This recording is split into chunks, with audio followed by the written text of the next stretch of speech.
అవిజ్ఞ అంటే తెలుసుకోవాలనే కోరిక. లాస్ట్ టాపిక్‌లో మనం ఏం నేర్చుకున్నామంటే హిస్టరీకి సంబంధించినంత వరకు కూడాను చైనా, జపాన్‌లో ఏ రకంగా ప్రింటింగ్ అనేది స్టార్ట్ అయింది. అక్కడ ఎలా డెవలప్ అయింది అనేది నేర్చుకున్నాం. దాని తర్వాత యూరోప్‌కి ఎలా వచ్చిందనేది నేర్చుకున్నాం. ఆ యూరోప్ నుండి మెల్లమెల్లగా ఏంటంటే టెక్నాలజీ ఒక్కసారి యాడ్ అయిన తర్వాత ఎలా ఉంది అనే సిట్యుయేషన్ నేర్చుకున్నాం. టెక్నాలజీ యాడ్ అయిన తర్వాత రిలీజియస్ పరంగా ఏమేమి చేంజెస్ ఒస్తాయి? రిలీజియన్‌లో ఏవైతే తప్పులున్నాయో వాటిని ఏ రకంగా క్వెషన్ చేశారో, అందులో మార్టిన్ లూథర్ గారు ఎలా చేశారు? ప్రొటెస్టెంట్స్ అనుకోని సెపరేట్‌గా ఒకరు ఎలా వస్తారు? రోమన్ క్యాథలిక్స్ సెపరేట్ అయిపోయారు. క్రిస్టియన్స్ ఎలా సెపరేట్ అయిపోయారు? అనేది చిన్నగా నేర్చుకున్నాం. ఈరోజు మనం ఏం నేర్చుకుంటామంటే ఇంకా కాస్త ముందుకు వెళ్ళి reading mania. So, reading mania అంటే పుస్తకాలు చదవడం మీద మోజు, వ్యామోహం బాగా పెరిగిపోయిందనమాట. ఎలా అంటే ఎప్పుడైతే 17థ్, 18థ్ సెంచరీస్ వచ్చాయో ఇక్కడ లిటరసీ అనేది బాగా పెరిగిపోయింది. ఇక ఈవెన్ చర్చెస్ వాళ్ళు కూడా ఏం చేసేవాళ్ళంటే చదువుకున్న వాళ్ళని బాగా పెంచేవాళ్ళు. ఎలా అంటే వీళ్ళనమాట ఫ్రీగా వెళ్ళేసి చాలా ప్లేసెస్‌లో అనమాట పీజెంట్స్, ఆర్టిజన్స్ ఉంటారు కదా! వాళ్ళందరి దగ్గరికి వెళ్ళేసి చదువు చెప్పడం మొదలుపెట్టారు. ఈ రకంగా చేయడం వల్ల 60-80% వరకు కూడాను చదువుకున్న వాళ్ళనేవాళ్ళు పెరిగారు. ఇక్కడ డినామినేషన్స్ అంటే వాటి యొక్క సెక్ట్స్, వాటి యొక్క సబ్ యూనియన్స్, వాటి యొక్క సబ్ సెక్టర్స్ అనుకోండి. ఇంకా బాగా చెప్పాలంటే వాటి యొక్క బ్రాంచెస్‌గా సబ్ బ్రాంచెస్. ఎగ్జాంపుల్‌కి సాయిబాబా బ్రాంచ్ ఒకటుంటది. సత్యసాయి సాయిబాబా వేరే branch. Shirdi Saibaba separate branch. ఇవన్నీ కూడాను సాయిబాబాకి ఫాలో అయిన వాళ్ళే. ఇవన్నీ వాటి యొక్క డినామినేషన్స్ అంటారనమాట. ఈ రకంగా పెరిగిపోయాయి. సో, వీటన్నిటి వల్ల సిట్యుయేషన్ ఏంటంటే ఎప్పుడైతే చదువుకున్న వాళ్ళు పెరిగారో, దీనివల్ల ఏమైందంటే బుక్స్‌ని కూడా చదవడానికి ఎక్కువ మంది పీపుల్స్ వచ్చేవారు. ఇది పాయింట్ 1. సెకండ్ ఏంటంటే ఇప్పుడు బుక్స్‌ని తయారు చేసేవాళ్ళు, బుక్స్‌ని రాసేవాళ్ళు కూడాను కొత్త కొత్త రకాల పర్సన్‌లనమాట టార్గెట్ చేస్తూ రాసేవాళ్ళనమాట. సో, కొంతమంది ఏం చేసేవాళ్ళంటే మేజర్‌గా కూడాను ఈ కొత్త కొత్త ఆడియన్స్‌ని చేయడానికనమాట కొంతమందిని తీసుకునేవాళ్ళు. వాళ్ళని పెడ్లర్స్ అనేవాళ్ళు. వీళ్ళేంటంటే ఊరూరు తిరుక్కొని వెళ్ళి ఆ బుక్స్‌ని అమ్మేవాళ్ళనమాట. సో, ఇలాంటి వాటిలో కొంతమంది ఉండేవాళ్ళు. వాళ్ళేంటంటే ఆల్మనక్స్. ఆల్మనక్స్ అంటే ఎవరు అంటే వీళ్ళు కూడాను క్రిస్టియానిటీకి సంబంధించినంత వరకు కూడాను ఒక రిలీజియన్ యొక్క సబ్ గ్రూపు. వీళ్ళేం చేస్తారంటే బయట బయట ప్రాంతాలకు వెళ్ళేసి వాళ్ళనమాట రకరకాల బుక్‌లు అమ్మేవాళ్ళు. ఎలాంటి బుక్‌లంటే మీకు జాతకం చెప్తామని, లేపోతే మీకేదైనా సూర్యుడు ఏ రకంగా ఏ టైంకి ఎలా వస్తాడు, గ్రహణం ఏ టైంకి పడుతుంది ఇలాంటివి గాని, లేకపోతే బాలాడ్స్, ఫోక్ టేల్స్ అంటే ఏంటంటే కథలు, నాటికలు ఇలాంటివి వేసేవాళ్ళు. ఇలా అంతా అయిపోయిన తర్వాత లాస్ట్‌లో ఏమని చెప్తారంటే మా దగ్గర కొన్ని బుక్స్ ఉన్నాయి. ఈ బుక్స్ మీకు తీసుకుంటే మీకు హెల్ప్ అవుతదని చెప్పేసి అలా బుక్స్ అమ్మేవాళ్ళు. ఇలాంటి పెడ్లర్స్‌ని బోలెడు మంది రిక్రూట్ చేసుకునేవాళ్ళు. ఎవరు? Book sellers. దాంతో పాటుగా ఇంగ్లాండ్‌లో అయితే ఇది ఇంకాస్త ముందుకు వెళ్ళింది. ఇక్కడి వరకు వెళ్ళేసి వీళ్ళకి ఆర్డినరీ మెంబర్స్‌ని కూడాను, ఆర్డినరీ పీపుల్‌ని కూడాను టార్గెట్ చేయడానికి ఇంకా తక్కువ రేట్‌లో కొన్ని బుక్స్ తయారు చేసేవాళ్ళు. హ్యాండ్ సైజ్‌లో చిన్న చిన్న పాకెట్ బుక్స్ ఉంటాయి కదా! అంత సైజ్‌లో వాటిని చాప్ బుక్స్ అంటారనమాట. ఈ చాప్ బుక్స్ అనేవి ఏంటంటే మేజర్‌గా ట్రావెల్ చేసుకునే వాళ్ళు వీళ్ళందరూ కూడాను చిన్న చిన్నవి ఉండేవి వాటిని అమ్మేవాళ్ళు. ఇలా అమ్మేవాళ్ళు. సో, ఈ రకంగా చాప్ బుక్స్‌ని కూడాను అమ్మేవాళ్ళు. వీటిని అమ్మేవాళ్ళని చాప్‌మెన్ అనేవాళ్ళు. చిన్న చిన్నవన్నమాట. హ్యాండ్ బుక్స్ చాలా చిన్న చిన్నవి. పాకెట్ సైజ్ బుక్స్ అనమాట. ఇదే టైంలో ఇంకా ప్రజల దగ్గరికెళ్ళడానికి ఇంకా తక్కువ రేట్‌కనమాట 'బిలత్ క్యూబ్ బ్లీవ్' అనుకునే ఒక చిన్న బుక్ ఉండేది. అంటే చాలా తక్కువ క్వాలిటీ పేపర్‌తో అనమాట. ఇలాంటి వాటిననమాట ఎవరైతే పేదవాళ్ళు ఉంటారో అలాంటి వాళ్ళు కొనుక్కోవడానికి కూడా అవసరమయ్యేటట్లు వాడేవాళ్ళనమాట. మీకు ఆల్రెడీ ముందే చెప్పాం. బుక్స్ అనేవి ఇప్పుడు రకరకాల కాంటెంట్ మీద వస్తుంది. మీరు యూట్యూబ్‌లో ఛానెల్ చూస్తే నాది ఎడ్యుకేషన్ ఛానెల్. కొంతమంది ఎంటర్‌టైన్‌మెంట్, కొంతమంది స్కిట్‌లు చేస్తారు, కొంతమంది ప్రాంక్స్, కొంతమంది అనమాట టెక్నాలజీ. ఇలా రకరకాల సెక్టర్స్ ఎలా ఉన్నాయో సేమ్ వీటిలో కూడాను కొంతమంది బుక్స్ అనమాట రొమాన్స్ మీద రాసేవాళ్ళు. ఇంకొంతమందయితే హిస్టరీస్ గురించి రాసేవాళ్ళు. ఇంకొంతమందయితే బుక్స్ అనమాట different different types of situations వాటిని యూజ్ చేసుకొని ఇలా రాసేవాళ్ళు డిఫరెంట్ డిఫరెంట్ సైజెస్‌లో. మీకు కొన్ని ఎగ్జాంపుల్ చెప్తాను. కొంతమందైతే పీరియాడికల్ ప్రెసెస్ కూడా అంటే 15 డేస్‌కి ఒక బుక్ వచ్చేలాగా, లేకపోతే 30 డేస్‌కి వచ్చే ఒక బుక్ లాగా. ఉదాహరణకి 'విపుల', 'మాసపత్రిక' ఇలాంటివన్నీ ఉంటాయి కదా! 'బాలభారతం' నెల రోజులకి ఒకసారి వస్తది. ఇలాంటి బుక్స్ అన్నీ కూడాను రకరకాలవి. మనకైతే తెలుగు వాళ్ళకి ఎలాగో ఆ రోజుల్లో కూడాను అంతే పీరియాడికల్ బుక్స్‌ని తయారు చేసేవాళ్ళు. వీళ్ళు అవసరమైతే ఇన్ఫర్మేషన్‌ని కరెంట్ అఫైర్స్ ఉంటాయి కదా! ఆ కరెంట్ అఫైర్స్ వేర్‌కి కొద్దిగా ఎంటర్‌టైన్‌మెంట్‌ని యాడ్ చేసి ఈ బుక్స్ రాసేవాళ్ళు. దీనివల్ల ఏమంటే చాలామంది బుక్స్ చదివేయడం స్టార్ట్ చేసేవారనమాట. దాని తర్వాత న్యూస్ పేపర్స్ కూడా స్టార్ట్ చేశారు. ఎప్పుడైతే ఈ న్యూస్ పేపర్ స్టార్ట్ చేశారో వీళ్ళనమాట ఈ న్యూస్ పేపర్‌లో యుద్ధాల గురించి, ట్రేడ్ గురించి వీటన్నిటి గురించి స్టార్ట్ చేశారు. అంటే మీరు ఈ రోజుల్లో మనం న్యూస్ పేపర్ ఇవన్నీ ఎప్పుడైతే చూస్తున్నామో అవన్నీ కూడాను వాళ్ళ దగ్గర అప్పట్లో మొదలయ్యేవి. సో, బుక్ సెల్లర్స్ వాళ్ళ యొక్క బుక్స్ ఇవన్నీ కూడా సేల్ అవ్వడానికి ఇలా చెయ్యారు.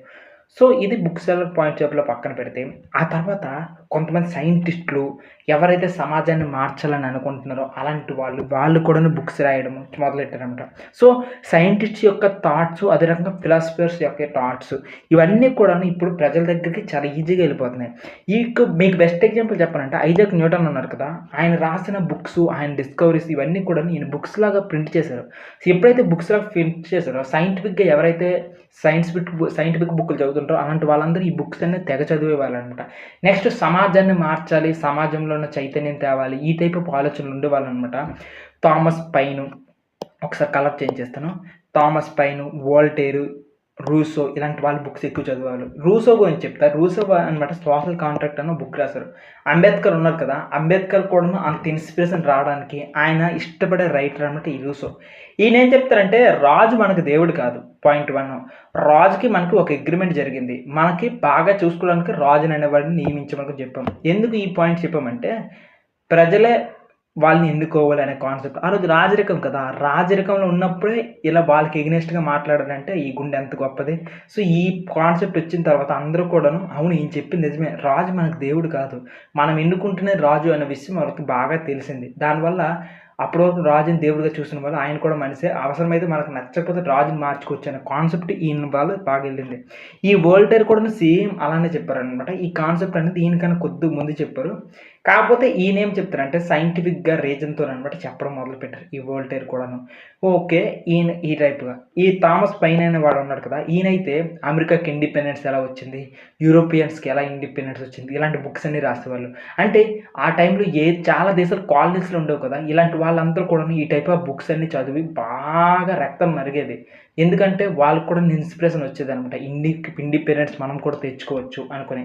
సో, ఇదెలా ఉంటదంటే 'ఆర్‌జీవి థాట్స్' ఎలా ఉంటాయి, లేకపోతే ఇంకొక 'గరికపాటి నరసింహరావు', 'చాగంటి కోటేశ్వరరావు' ఇలాంటివి ఆడియోస్ ఇప్పుడెలా వింటున్నారో 'పూరి జగన్నాథ్' వీటివి. ఆ రోజుల్లో ఈ టైప్ ఆఫ్ వీళ్ళు బుక్స్ చదివారు. కాపోతే వీళ్ళు సొసైటీ గురించి రాసేవాళ్ళనమాట. అంటే మీరు ఒకటే అర్థం చేసుకోండి. బుక్స్ అనేవి డిఫరెంట్‌గా మారిపోతున్నాయి. ప్రతి ఒక్కరికి వాడి టేస్ట్‌లకి తగ్గట్టు వాళ్ళ కోసం బుక్స్ అనేవి రెడీ అవుతున్నాయి. రాసేవాళ్ళు కూడాను రెడీ అవుతున్నారు అనే విషయం మీరు ఇక్కడ అర్థం చేసుకోవాలి. సో, ఇప్పటి వరకు మీరు నేర్చుకున్న కాన్సెప్ట్ ఏంటంటే మంచి సైంటిఫిక్ రైటర్స్ లేకపోతే సొసైటీలో చైతన్యం తేవాలనుకున్న వాళ్ళు బుక్స్ రాస్తున్నారు. ఆ బుక్స్‌ని కూడా తెగ చదువుతున్నారు. 18th సెంచరీ వచ్చినప్పటికి ఏమైందంటే చాలామంది గట్టిగా నమ్మిందేంటంటే బుక్స్ అనేవి ప్రపంచాన్ని మార్చగలవు. ప్రపంచాన్ని ప్రోగ్రెస్ సైడ్ తీసుకొని వెళ్ళగలవు. ఎన్‌లైటన్ చేయగలవు అనుకుని అర్థమైపోయింది. దీంతో పాటుగా ఆ రోజుల్లో రాజులు అదే రకంగా అరిస్టోక్రాట్స్ ఎవరైతే ఉన్నారో రాజుకి దగ్గరగా ఉంటారో ఎలైట్స్ పీపుల్స్ పెద్ద గొప్పోళ్ళు ఉంటారో వాళ్ళందరూ కూడా ప్రజలను తొక్కేవాళ్ళు. డెస్పోటిజం, నిరంకుశత్వం, తిరని. సో, ప్రజల్ని బాగా తొక్కేవాళ్ళు. ఇలాంటి తొక్కే వాళ్ళందరికీ కూడాను ఇప్పుడేంటంటే వాళ్ళు గట్టిగా నమ్మింది ఇకపైన ఎవరి దగ్గరైతే ఇంటలెక్చువల్ అవుతారో, ఎవరి దగ్గరైతే రీజన్ ఉంటదో వాళ్ళు ఇకపైన రూల్ చేస్తారు. ఇకపైన రాజులు కాదు అనుకుని ప్రజలందరూ నమ్మడం మొదలుపెట్టారు. ఎందుకంటే బుక్స్ చదివారు కాబట్టి వాళ్ళకి జ్ఞానం పెరిగిపోతుంది. వాళ్ళకి రైట్ అనేది ఏంటో తెలుస్తుంది. రైట్ జ్ఞానం తెలిసిన తర్వాత సిట్యుయేషన్స్ అన్నీ మారిపోతాయి కదా! వాళ్ళు క్వెషన్ చేయడం మొదలుపెడతారు కదా! అలా జరిగిపోయింది. దీనికి బెస్ట్ ఎగ్జాంపుల్ ఏంటంటే మెర్సియర్ అనుకోని ఒక నావెలిస్ట్ ఉంటాడు. ఈ నావెల్ రాస్తాడు. ఈయన చెప్పిందేంటంటే ఈ ప్రపంచంలో కల్లా అత్యంత గొప్పది ఏదైనా మంచి ప్రోగ్రెస్ వైపు తీసుకొని వెళ్ళేది ఏదైనా ఉందంటే అది ప్రింటింగ్ ప్రెస్ అనుకుని ఆయన బుక్స్‌లో తెగ రాసుకునేవాడనమాట. సో, ఏంటంటే కొత్త ప్రపంచాన్ని పుట్టించడానికి ప్రజల్ని ఎన్‌లైటెన్‌గా ఉండడానికి ప్రజల్లో ఎన్‌లైటన్‌మెంట్ తేవడానికి చాలా ఉపయోగపడుద్ది ప్రింటింగ్ ప్రెస్ అనుకుని ఆయన బాగా నమ్మారు. ఎందుకంటే ఆయన బుక్స్ ద్వారా చాలామంది మోటివేట్ అయ్యి చాలామంది అవేర్‌నెస్ పొందేవాళ్ళనమాట. ఆయన ఒక డైలాగ్ ఏసారు. ఎవరైతే టేరెంట్స్ ఉన్నారో, ఎవరైతే ప్రజలను తొక్కుతున్నారో మీరంతా వనకండి. కవులను చూసి, రచయితలను చూసి మీరంతా వనకండి అనుకోననమాట. గట్టి స్టేట్మెంట్ ఒక మాట రాసేదాయన. అయితే ఇప్పుడు మాట్లాడుతున్న సిట్యుయేషన్ అంతా కూడాను 18th సెంచరీ అనమాట. 18th సెంచరీకి వచ్చినప్పటికి మాత్రం చూడండి బుక్స్ మీద ఇష్టం పెరిగింది. 16th సెంచరీ వచ్చినప్పుడు పెద్దోళ్ళందరూ భయపడ్డాడు. ఇప్పుడేంటంటే ఆ పవర్ అనేది మామూలు లాంటి వాళ్ళ చేతికి వెళ్తుందనమాట 18th సెంచరీకి వచ్చినప్పటికి. మనకి ఈ ప్రింట్ కల్చర్‌కి సంబంధించినంత వరకు కూడాను మేజర్ అప్లికేషన్ దీని నుండి జరిగిన గ్రేటెస్ట్ ఎఫెక్ట్ ఏంటంటే ఫ్రెంచ్ రెవల్యూషన్. ఈ ఫ్రెంచ్ రెవల్యూషన్ అనేది మదర్ ఆఫ్ ఆల్ రెవల్యూషన్స్ కదా! అలాంటి మదరే రాజుని ఎదిరించి ప్రజల చేతికి పరిపాలన తీసుకొని వెళ్ళిన రెవల్యూషన్‌లో ప్రజల యొక్క ఆలోచనలు మారడానికి హెల్ప్ చేసింది ప్రింటింగ్ అనమాట. మేజర్‌గా మెనీ హిస్టోరియన్స్ కూడాను ఈ ఫ్రెంచ్ రెవల్యూషన్ జరగడానికి ఈ ప్రింటింగ్ ఏ రకంగా హెల్ప్ అయింది అనేది ఒకసారి చెప్తారు. ఒకసారి ఉదాహరణకి ఒక 3 ఆర్గ్యుమెంట్స్ ఉన్నాయి. మొదటిది ఏంటంటే ఫస్ట్ ఆర్గ్యుమెంట్‌లో ఎవరైతే ఎన్‌లైటెన్ థింకర్స్ ఉన్నారో వాళ్ళందరూ కూడాను ఒక్క దాని మీద ఫోకస్ చేశారు. ట్రెడిషన్స్ మీద, సూపర్‌స్టిషన్స్, మూఢనమ్మకాల మీద అండ్ డెస్పోటిజం, రాజుల యొక్క పవర్ మీద. ఎవరైతే రాంగ్ రాజులు ఉన్నారో వాళ్ళ యొక్క పవర్ మీద ఎక్కువ ఫోకస్ చేసి ఇవన్నీ తప్పని చెప్పేసింది. చర్చ్‌ని రాంగ్ అని చెప్పేసింది. ప్రతి ఒక్క ప్రజలకి కూడాను మీరు రీజన్ పెంచుకోండి, రేషనాలిటీ పెంచుకోండి అనుకుని చెప్పింది. చర్చ్‌ని గౌరవించండి, తప్పులేదు. చర్చ్ చేసే తప్పులు మాత్రం మీరు యాక్సెప్ట్ చేయొద్దు అనుకుని చెప్పింది. ఈ రకంగా చెప్పడం వల్ల ప్రతి ఒక్కరు కూడాను ట్రెడిషన్ బేస్డ్‌గా కాకుండా వాళ్ళు మేజర్‌గా కూడాను వాళ్ళ యొక్క ఆలోచనల బేస్డ్‌గా వెళ్లారు. ఇవన్నీ మారిపోవడానికి మేజర్‌గా రీజన్ ఎవరంటే చెప్పాను కదా! Voltaire, Russo. వీళ్ళిద్దరూ కలిసి వీళ్ళు రాసిన బుక్స్ ఏంటంటే వోల్టేర్ సెపరేట్‌గా, రూసో సెపరేట్‌గా. వీళ్ళు రాసిన బుక్స్ ఏంటంటే రాజు దేవుడు కాదు, మీరు ప్రజల చేతిలో పవర్స్ ఉండాలి అనుకుని అడిగాడు. ఈ రకంగా ఎప్పుడైతే ఆ రోజుల్లో కొత్త థాట్స్, ప్రజలందరూ గొర్రెల్లా ఉండేవాళ్ళు, రాజుని కూడా ఎదిరించొచ్చా, రాజు తప్పు చేస్తే రాజుని కూడా శిక్షించొచ్చా అనే విషయాలు కొత్తగా ఉండేవన్నమాట. ప్రజలందరికీ వాళ్ళ యొక్క ఆలోచనలు అంటే ఆ ఫిలాసఫర్స్ ఎలా ఆలోచించేవాళ్ళో అదే ఆలోచనలు ఆ బుక్స్ చదవడం వల్ల వీళ్ళు కూడా అలానే ఆలోచించడం మొదలుపెట్టారనమాట. కొత్త రకంగా క్వశ్చన్ చేయడం మొదలుపెట్టారు. ఇది ఫస్ట్ రీజన్. సెకండ్ ఏంటంటే ప్రింటింగ్ కల్చర్ అనేది ప్రజల్లో అనమాట డిబేట్ చేసేది అనే క్వాలిటీని తీసుకొని వచ్చింది. ఎప్పుడైతే డిబేట్ చేయడం మొదలుపెట్టారో వీళ్ళు ఒకదాన్ని డిబేట్ చేయడం మొదలుపెట్టలేదు, రకరకాల వాటిని. అంటే ఇప్పుడు మనం పాటిస్తున్న ఈ వాల్యూస్ కరెక్టేనా, ఇప్పుడు మనం పాటిస్తున్న ఈ నార్మ్స్ కరెక్టేనా, ఈ ఇన్స్టిట్యూషన్స్ మనల్ని పరిపాలిస్తున్నాయి కదా వీళ్ళు కరెక్టేనా, ఇలాంటి రకరకాలు అనమాట. ఇక నుంచి కూడా ప్రతిదీ రీజన్తోనే వెళ్ళేది. వాళ్ళ యొక్క ఏవైతే వాళ్ళ ఐడియాస్ ఇప్పటి వరకు బిలీవ్ చేస్తున్నారో వాళ్ళని పక్కన పెట్టేసి రీజన్కి అనేది ఫస్ట్ క్లియరిటీ ఇచ్చారు. దాంతో పాటుగా ఈ పబ్లిక్లో కూడాను ఈ సొసైటీకి సంబంధించిన న్యూ ఐడియాస్ని తీసుకున్నారనమాట. సొసైటీకి సంబంధించిన రెవల్యూషన్. ఈ సెకండ్ పాయింట్ అంతా కలెక్టివ్లో ఒకే ఒక మాట చెప్పాలంటే రీజన్కి హైయెస్ట్ ప్రయారిటీ ఇవ్వమని చెప్పారు. ఏవైతే ఇప్పటి వరకు పాటిస్తున్న గుడ్డు నమ్మకాలు వాటిని కాస్త పక్కన పెట్టాను అని చెప్పారంట. దాని తర్వాత ఈ థర్డ్ టైంలో చూసుకున్నట్లయితే 1780 ఈ టైంకి వచ్చేటప్పుడు అనమాట కంప్లీట్గా క్వశ్చన్ ఎలా మారిపోయిందంటే మీరు రాయల్గా ఉన్నారు కదా, మీరు మమ్మల్ని పరిపాలించడానికి మీకేం హక్కు ఉంది అనే టైప్గా క్వశ్చన్ వస్తుంది. అంటే మీరు ఎగ్జిస్టింగ్‌గా ఏదైతే సోషల్ ఆర్డర్ ఉందో అంటే మీ అరిస్టోక్రాట్స్, రాజులు మీరంతా పెద్దగా ఉండాలి, మీరు మాత్రం చిన్నగా మీ కింద బతకాలా అనేది పెద్దగా క్వశ్చన్ చేశారనమాట. ఇలా క్వశ్చన్ చేసిన వాళ్ళు ఒక రకంగా కాదు, అవసరమైతే కార్టూన్స్‌ని యూజ్ చేసేవాళ్ళు, నెక్స్ట్ రాజుల మీద ఉన్నప్పుడు బొమ్మలు వేసేవాళ్ళు, ఫొటోస్ వేసేవాళ్ళు. ఈ రకంగా వాళ్ళన్నిటి మీద క్వశ్చన్ చేసేవాళ్ళనమాట. ఇలా ఎప్పుడైతే క్వశ్చన్ చేయడం మొదలుపెట్టారో ప్రజల్లో కూడాను అవును నిజమే అలానే ఉంది, వాళ్ళు చెప్పింది మనం నమ్మొచ్చా లేదా అనుకుని ప్రశ్నించడం మొదలుపెట్టారు. ఆ గట్టునుంటావా వీరన్న, ఈ గట్టుకు వస్తావా అనే టైప్ సిచ్యువేషన్ అయిపోయింది. ఆ గట్టునేమో ఆవు ఉంది, పులి ఉంది, మోసం ఉంది. అదే ఈ గట్టునేమో మన వైపు ధర్మం ఉంది అన్నట్టుగా ఏ రకంగా అయితే రంగస్థలంలో అక్కడ మనకి మోటివేట్ చేస్తారో ఆ ఏరియాలో సేమ్ అలాంటి మోటివేషన్ ఇక్కడ చేస్తారనమాట. ఫైనల్గా ఇక్కడ మీకు ఒక్క మాటలో చెప్పాలంటే వాళ్ళు బుక్స్ చదవరు, వోల్టేర్, రూసో బుక్స్ చదవరు ఆ రోజుల్లో ప్రజలు. అదే రకంగా వాళ్ళు బైబిల్‌కి సంబంధించిన బుక్స్, నెక్స్ట్ ఆ టైంలో ఏవైతే చర్చిలు ఉన్నాయో వాటికి సంబంధించిన బుక్స్ చదివారు, సొసైటీకి సంబంధించినవి. అయితే ఈ రెండిటి బట్టి ప్రతి ఒక్కడు కూడాను వాడికంటూ ఒక ఓన్ వ్యూస్ ఉంటుంది కదా, ఆడికి నచ్చిన వ్యూస్‌ని యాక్సెప్ట్ చేసేవాళ్ళు, వాడికి నచ్చని దాన్ని రిజెక్ట్ చేసేవాళ్ళు. ఇలా రిజెక్ట్ చేసి వాళ్ళకి నచ్చిన దాన్ని తీసుకొని ప్రజలందరూ కూడాను ఒక కొత్త టైప్ ఆఫ్ థింకింగ్ సిస్టమ్‌లోకి వెళ్ళిపోయారనమాట. అంటే ఇప్పుడు మెల్లమెల్లగా వాళ్ళకి మతపరమైన వీటికంటే ఈ వోల్టేర్, రూసో ఇలాంటి వాళ్ళు చెప్పిన రీజను, ఆలోచించు లాజిక్ ప్రతి దానికి నీ మీద నీ కష్టం మీద డిపెండ్ అవుతది. ఇలాంటి విషయాలన్నీ బాగా నచ్చాయి. ఇలా నచ్చిన తర్వాత వాటి మీద బాగా ఆలోచన చేశారనమాట. ఇలా చేసి వాళ్ళంతా ఓన్ థింకింగ్ తెచ్చారు. సో ఇవన్నీ కూడా ఫ్రెంచ్ రెవల్యూషన్ కారణం. ఫ్రెంచ్ రెవల్యూషన్‌లో ఏంటంటే రాజులు చేస్తున్న అరాక్రమాలు, రాజులు చేస్తున్న అరాచకాలు ఇలాంటి వాటి మీద కార్టూన్స్ వచ్చేవి. రాణి ఒక దయ ఉంది కదా, ఆ రాణి అయితే ఫ్రాన్స్ అంతా కూడాను చాలా కష్టంలో బతుకుతుంటే, కరువులో బతుకుతుంటే ఆవిడ లగ్జరీ వస్తువులు తింటుండేది. లగ్జరీ కోసం ఖర్చు పెట్టుతుండేది. ప్రజలకు కాలేదనమాట ఇవన్నీ కూడాను. ప్రజల డబ్బు మీరెందుకు ఖర్చు పెడుతున్నారనే క్వశ్చన్స్ ఇవన్నీ వచ్చేసి ఫ్రెంచ్ రెవల్యూషన్ పెద్దగా పెరిగిపోయింది. అంతకన్నా ముందు యుద్ధం జరగాలి, రెవల్యూషన్ రావాలంటే ముందు ప్రతి ఒక్క మైండ్‌లో రెవల్యూషన్ స్టార్ట్ అవ్వాలి. ఆ రెవల్యూషన్ రావడానికి హెల్ప్ చేసినవి ఈ బుక్స్ అనమాట. ఇప్పటికి 18th సెంచరీ కంప్లీట్ అయింది. ఇప్పుడు 19th సెంచరీకి వద్దాం. 19th సెంచరీకి వచ్చేటప్పటికి సిచ్యువేషన్ ఇంకా మారిపోయింది. ఇప్పుడు రీడర్స్ అనేవాళ్ళు చిల్డ్రన్ ఉన్నారు, ఉమెన్ ఉన్నారు, వర్కర్స్ ఉన్నారు. సో వీళ్ళందరికీ సంబంధించిన వరకు ఈ ప్రింటింగ్ అనేది ఎంతవరకు ముందుకెళ్ళింది ఒకసారి చూద్దాం.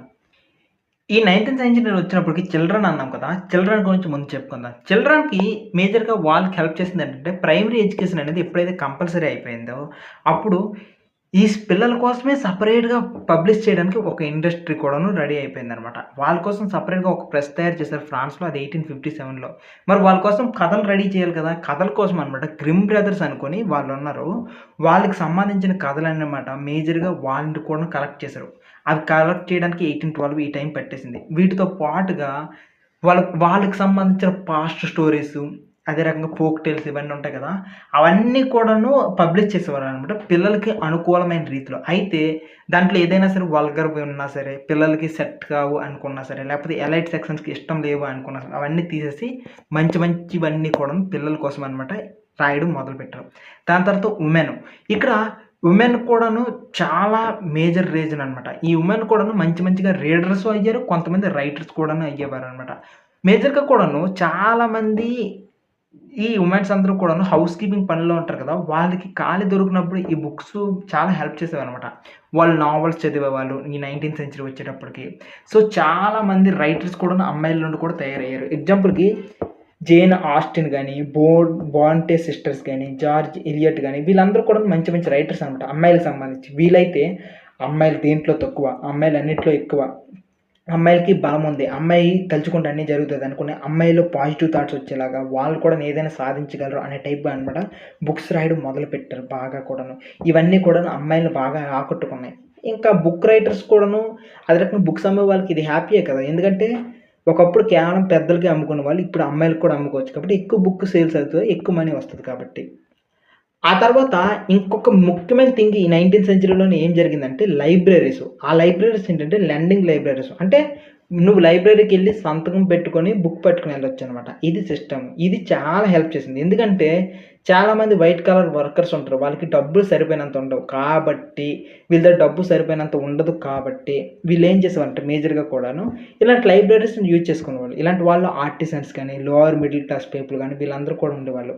అయితే వీళ్ళలో నుండి కూడా కొంతమంది రైటర్స్ వచ్చారు. వీళ్ళ యొక్క రైటింగ్స్ దేని మీద ఎక్కువ ఫోకస్ చేసేదంటే, వాళ్ళ కష్టాలు గాని, శ్రామికుల కోసం గాని, వాళ్ళకి ఎలాగ ఇబ్బందులు పడుతున్నారు, లేకపోతే వాళ్ళు ఇంకా ఎలా డెవలప్ అవ్వాలి, ఈ టైప్ ఆఫ్ క్వెషన్‌లన్నిటికి కూడాను. అంటే సెల్ఫ్ ఇంప్రూవ్‌మెంట్, సెల్ఫ్ ఎక్స్‌ప్రెషన్ ఇలాంటి టైప్ ఆఫ్ థాట్స్ అన్నీ వచ్చేవి. ఎగ్జాంపుల్‌గా మీరు సినిమా చూసుకున్నట్లయితే, సినిమాల్లో మీరు చూడొచ్చు 'వేదం' సినిమా, ఓకే. 'వేదం' సినిమా. నెక్స్ట్ 'కూలి', నెక్స్ట్ అప్పుడు 'ఏఆర్ నారాయణమూర్తి' అనుకోండి ఆయన ఒకరుంటారు. ఆయన తీసేవి. ఇలాంటి సినిమాలన్నీ కూడా ఈ టైప్ ఆఫ్ ఆలోచనతోనే జరిగాయన్నమాట. ఇప్పటి వరకు కూడా మనం దేని గురించి నేర్చామంటే, బుక్స్ ఎలా ట్రాన్స్‌ఫార్మ్ చేసేది, ఎంతమంది కొత్త వాళ్ళు చదవడానికొచ్చారనేది చూసాం కదా! మరి టెక్నాలజీ గురించి కూడా మాట్లాడాలి కదా! టెక్నాలజీ ఈ 18థ్ సెంచరీకి లాస్ట్‌కొచ్చినప్పుడు అంటే 1900 ఈ టైంకి దగ్గరకొచ్చినప్పుడు టెక్నాలజీ ఇంకా బాగా పెరిగిపోయింది. ఇప్పుడు టెక్నాలజీ ఎంతలా పెరిగిందంటే, ఒక్క గంటకి 8000 సీట్స్‌ని ప్రొడ్యూస్ చేసే ప్రింటింగ్ మిషన్స్ ఒచ్చేసాయి. ఈ 19థ్ సెంచరీ వచ్చినప్పటికనమాట. మేజర్‌గా కూడాను ఈ రిచర్డ్ హో అనే పర్సన్‌కి ఈ క్రెడిట్ ఎళ్ళాలి. ఈయననమాట ఒక సిలిండ్రికల్ ప్రెస్ లాంటిది క్రియేట్ చేసాడు. అంటే ఒక మిషన్ తయారు చేసాడనుకోని అనుకోండి సింపుల్‌గా కూడాను. సో, ఈ రకంగా ఇప్పుడైతే న్యూస్ పేపర్స్ కూడాను ప్రింట్ చేసేయగలుగుతున్నారు. అది కూడా ఫాస్ట్‌గా ప్రింట్ చేయగలుగుతున్నాడనమాట. అవసరమైతే ప్రింటింగ్‌ని 6 కలర్స్‌లో కూడాను ప్రింట్ చేయగలిగే టెక్నాలజీ ఇప్పుడు ప్రెజెంట్ ఉంది. సో, ఎప్పుడైతే ఈ సెంచరీ వచ్చేసిందో మేజర్‌గా కూడాను వీళ్ళు ప్రింటింగ్ ఆపరేషన్స్ అన్నీ కూడాను విత్ క్వాలిటీతో ఓకేనా? క్వాలిటీతో బెటర్‌గా ఆటోమేటిక్‌గాను next photo electric controls. So, photos కూడాను వచ్చేటట్లుగా సిట్యుయేషన్ అంతా మారిపోయిందనమాట. ఎన్ని మెకానికల్ ఇంప్రూవ్‌మెంట్స్ జరగాలంటే అన్ని మెకానికల్ ఇంప్రూవ్‌మెంట్స్ మారిపోయాయి. అంటే ఇది ఎలా అంటే మనం ఇప్పుడు ప్రెజెంట్ చూస్తున్న కలర్ పేపర్ ఉంది కదా! దానికన్నా కొద్దిగా వెనక్కి అంతే ఆ స్టేజ్‌కి వస్తుందనమాట అంత లెవెల్‌కి.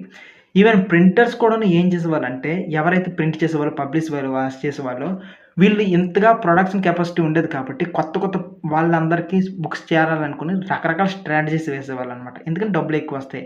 వీళ్ళు రకరకాల periodicals books ready చేయించేవాళ్ళు.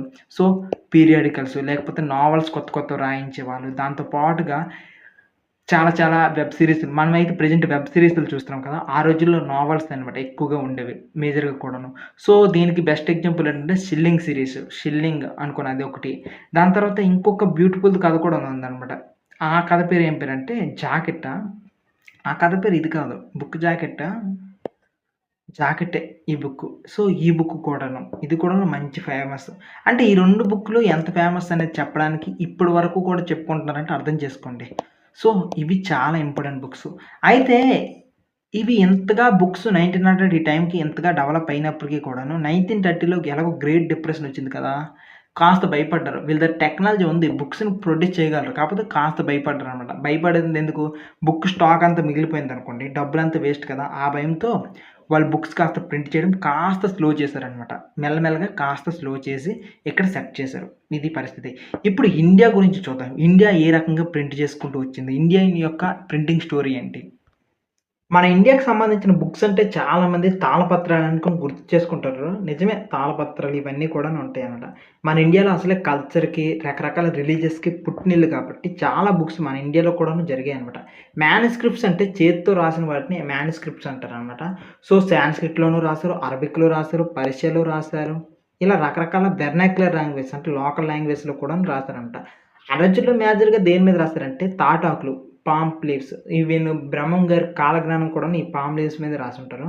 Handmade papers use చేసేవాళ్ళనమాట. పేజెస్ అయితే వాళ్ళు ఉన్న అప్పుడున్న టెక్నాలజీతో ఎక్కువ కాలిగ్రఫీ ఆర్టిస్టులు ఉండేవాళ్ళు కదా! వాళ్ళతో అనమాట మేజర్‌గా కూడాను ఇవన్నీ కూడాను డ్రాయింగ్ ఏయించేవాళ్ళు. ఇక్కడ ఒక ముస్లిం గ్రంథం ఉంది చూడండి. మ్యాటర్ ఇంతే ఉంది. చాలా తక్కువుంది. కాపోతే చుట్టూ కూడాను డ్రాయింగ్స్ చాలా ఎక్కువున్నాయనమాట. ఆర్టిస్టులు వీళ్ళందరూ కూడాను రాసేవాళ్ళు. సో, ఈ రకంగా చేసేవాళ్ళనమాట. అయితే దీన్ని ప్రిజర్వ్ చేయడానికి ఎలా ఉంటది సింపుల్‌గా కూడాను వాటిని డిఫరెంట్ టైప్ ఆఫ్ ప్రెస్సింగ్‌తోని చేసి వాటిని ఒక బుక్‌లాగా మడత పెట్టేసి వాటిని కూడాను అమ్మేవాళ్ళనమాట. ఈ రకంగా. అయితే ఈ మ్యానుస్క్రిప్ట్స్ అన్నీ కూడాను చాలా ఎక్స్‌పెన్సివ్. నెక్స్ట్ చాలా జాగ్రత్తగా వాడాలి. చాలా ఫ్రెజైల్ కూడాను. సో, ఇవి అంతమంది చదివేవాళ్ళు కాదు. ఇదెప్పుడో మనం మాట్లాడుతుంది ఎప్పుడో 5థ్ సెంచరీ, 4థ్ సెంచరీ ఆ టైమే కదా! ఆ టైంలో ఎక్కువ మంది చదివేవాళ్ళు కాదు. బికాజ్ దీని వెనకున్న రీజన్ ఏంటంటే, ఇవి చాలా ఎక్స్‌పెన్సివ్ పాయింట్ 1. రెండోదేంటంటే, ఇందులో వాడే రైటింగ్ స్టైల్స్ చాలా తక్కువ మందికి అర్థమయ్యేవి కాబట్టి, ఎక్కువ మంది చదివేవాళ్ళు కాదనమాట. మనకి ఈ బెంగాలు, ఈ టైం హిస్టరీని మనం చూసుకున్నట్లయితే బ్రిటిషర్స్ వచ్చిన కొత్తలో అనమాట. అంటే బ్రిటిషర్స్ రాకన్నా ముందు కొద్దిగా ముందనమాట. స్కూల్స్ అనేవి పెట్టారనమాట. స్టూడెంట్స్‌కి ఈ టెక్స్ట్స్ అన్నీ వెళ్ళాలి, వాళ్ళు చదువుకోవాలి. అయితే వాళ్ళు రాయడం నేర్చుకున్నారు కానీ, టీచర్స్‌లాగా ఆ డిక్టేటర్ పోర్షన్స్ అంతటిని కూడా గుర్తుపెట్టుకోవడం ఇదంతా కూడా కొద్దిగా కష్టమైంది. కానీ మొత్తానికి కింద మీద పడి అయితే బుక్స్ అయితే చదవడం అయితే నేర్చుకున్నారు. ఇక్కడ ఈ కాన్సెప్ట్ ద్వారా మీరేం నేర్చుకోవాలంటే, బుక్స్ అయితే ఉన్నాయి. ఆ బుక్స్ చాలా లిమిటెడ్‌గా ఉన్నాయి. చాలా రిలీజియస్ బుక్స్ మాత్రమే ఉన్నాయి.